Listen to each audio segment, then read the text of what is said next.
Governor Kate Brown of Oregon signs an executive order for climate change. Hi, my name is Todd. I want to thank you for tuning into the Teal Jack channel. I greatly appreciate your taking time out of your day to watch one of my videos. What I've got for you today is Governor Kate Brown has pushed forth for a while now a bill for climate change. In this case, it was Senate Bill 1530, and the bill basically became dead when the state of Oregon's Republican legislators left the state. And so Kate Brown decided she was going to write an executive order. And this executive order, and I'm going to read part of this news article for you, but the executive order in effect is a goal to reduce Oregon's greenhouse gas emissions. And so what they're looking to do is that by 2035, Oregon reduce its 1990 greenhouse gas emissions by 45%. And then by 2050, to reduce it to below 80% of those 1990 levels. My problem lies in science as a whole. What we have seen over the numerous years that I've been alive, a push for theory as fact. Now, one aspect of this pushing theory as fact is the theory of evolution. To this day, it is still a theory.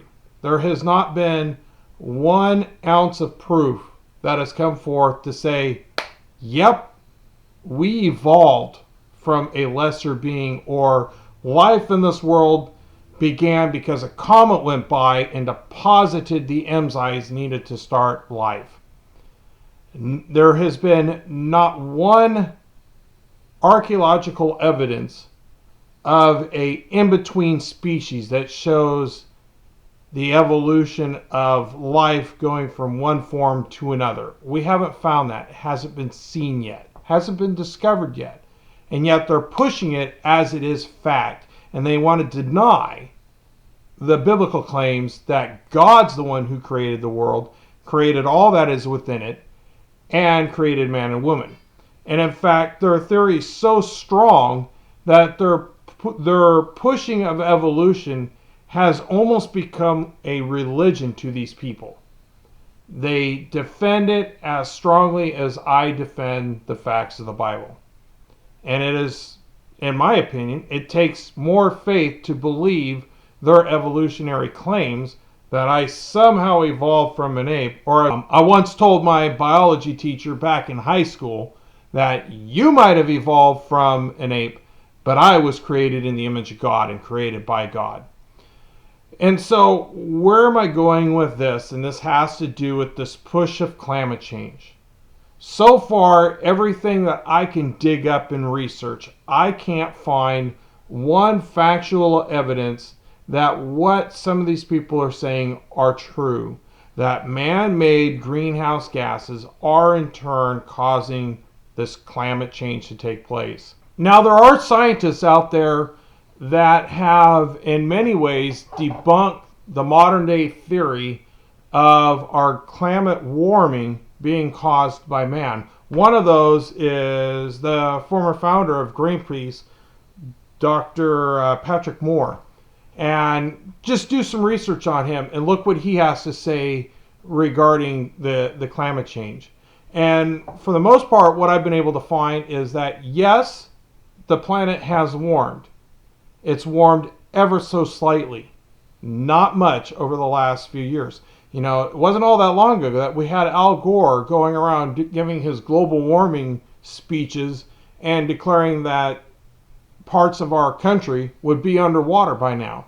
And we're multiple years past him saying when it would happen, and we still have those parts of our country still above water, and nobody's under the water yet.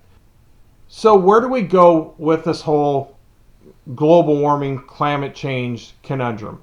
I believe this is a push of the Democrats to solely gain power and control by drumming up the fears of the citizens.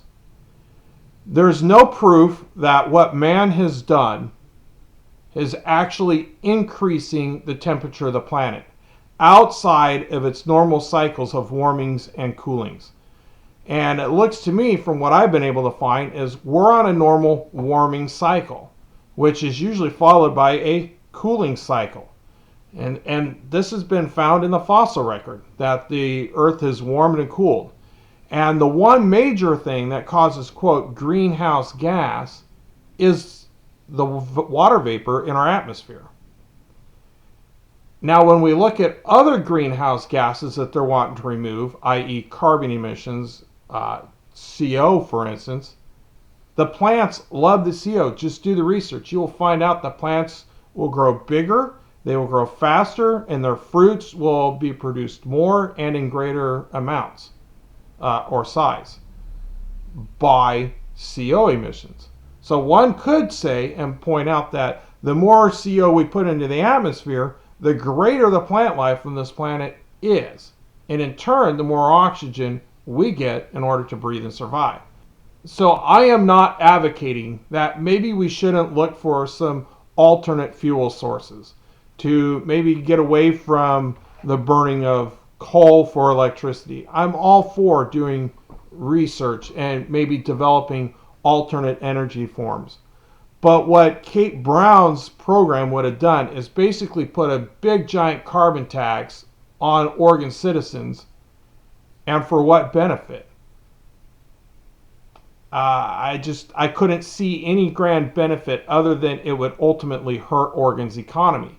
We as a nation and people of the world are dependent upon our energy sources of coal, nuclear power, wind, solar, and let's not forget oil even. We're dependent upon all those. To take us completely away, to get rid of cars altogether like Elizabeth Warren wants to do, how is that going to benefit our economy and benefit us as a whole? She wants us to go back to a horse-drawn carriage? That seems to be what these leftists are wanting to push. And they're pushing it all based on a theory that has no factual evidence yet to say that what man is doing is indeed causing this warming. There's yet to be proof other than we're in a normal warming cycle. Those are my thoughts for the day. I'm proud of our Oregon Republicans for leaving and causing her bill to go dead. I'm yet to see what ultimately is going to come of her executive order, because she doesn't have the power to do what she wanted to do related to Senate Bill 1530. So it's going to be interesting to see how this executive order ultimately affects the state of Oregon and its economy as a whole with their proposal to reduce carbon emissions. And again, I'm for reducing carbon emissions if we can find an alternate method that is cost effective for the people and is a benefit to us and enables us to continue on our lives as we know.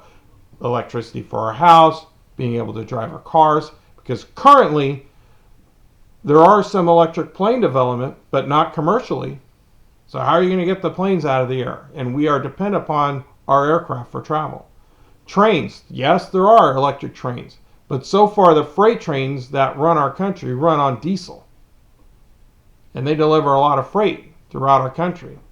Our semi-trucks, I've yet to see a development of a large tractor trailer that runs on electricity in order to deliver our goods that we need to survive on in our country and our world, and i.e. the delivering of freight to our various regions of our country. I've yet to see that. I have seen a development of a truck, but I haven't seen one of a full-size tractor trailer. And the other problem that we have currently with our automobiles and our transportation is they run solely on battery. And where's that battery power coming from? In the vast majority of our regions, that battery is being charged by coal power. Yeah, some regions like here in Oregon, we've got some water electric power that we use. But by and large, our electricity coming into our electrical grid is through coal power. So you're charging your cars on a material that produces greenhouse gas. And the other side to those electric vehicles is the fact that they're distance of travel is not that great. Some of them barely can get over 100 miles. So currently I live in Portland, and it would take me on a modern day electric car at least 2 days maybe to get down to my parents' house in the southern Oregon, into the southern end of the state in the Medford Central Point area. And I'm saying 2 days just solely based on we have no charging system set up down the I-5 corridor that when my electric car starts to run dead, I can pull in and charge it up. But it's also going to take time for that car to charge. It's not an instant, quick, wham, bam, thank you, ma'am, you're down the street like putting gas in a car. So it's not very efficient in those regards. I'm for electric cars in town, but again, how are we charging those cars? Unless you have set up your house so you're completely off the grid and you're getting your electric power through solar panels or wind turbines, you're dependent upon coal power to power up your car. And again, how are the car tires made? How's all the plastic in the car made? So the cars themselves are not completely outside of the production of greenhouse gas. Anyway, those are my thoughts. Sorry for rambling on. Please hit like and subscribe if you would. And thank you for taking time out of your day to watch one of my videos.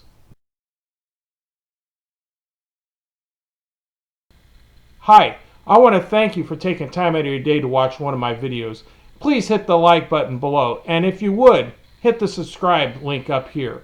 And take some time to watch one of my other videos. Thanks again, and have a wonderful day. God bless, and take care of yourself.